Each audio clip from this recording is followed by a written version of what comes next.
Hello and welcome to this alternative lectionary that I've proposed, which allows us to spend the whole Easter season exploring the Gospel of Mark. As you'll remember, there are scattered throughout the Gospel of Mark these stories of people rising up. And I'm suggesting that this is to show what resurrection looked like in daily life before we got to the odd ending and resurrection where Mark wraps up his story. I'm suggesting that the Gospel of Mark was kind of a commencement speech for those about to be baptized, saying, well, this is what the life you've agreed to be baptized into looks like. This is what it looks like to die with Christ and rise again. I want you to watch the way that I change pacing in the story. When we're reading, we tend to read at roughly the same pace throughout. When you're storytelling a gospel, there will be moments that demand a little more kind of a zoom in and a little more attention, slowing things down. And in this story, I think it's that surprising moment where the man rises up and is no longer paralyzed. He moves from utter dependence on other people to having his own agency, his own independence. The other thing I'd like you to watch for is that in this gospel, when I portray it, I want us to understand that the religious leaders were not simply hypocritical or making things up or not two-dimensional characters, but I want you to sense that the concerns they have are weighty concerns and not something that Jesus could easily dismiss.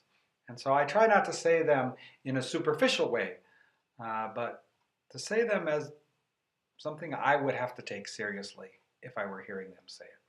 So now I'm going to tell the story, and I invite you to watch, particularly the way I use space and pace to make the point of this little resurrection story.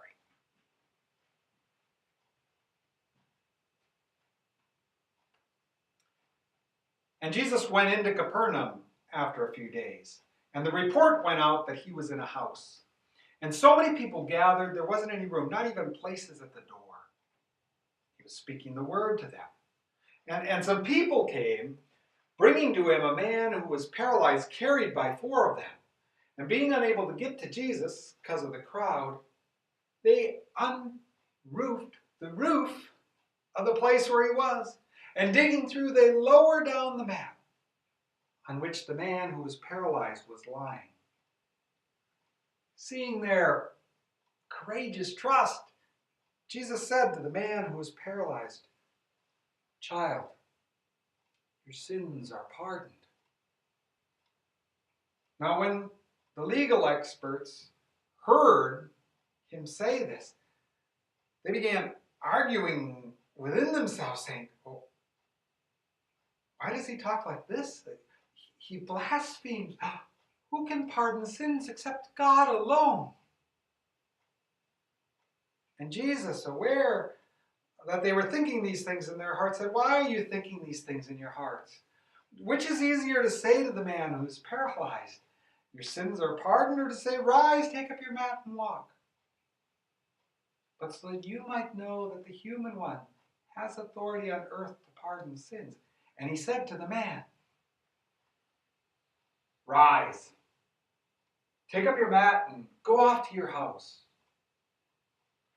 And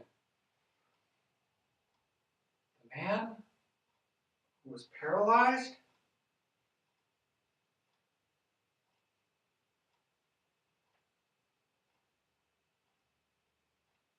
rose, and picking up his mat, he walked out in front of them all.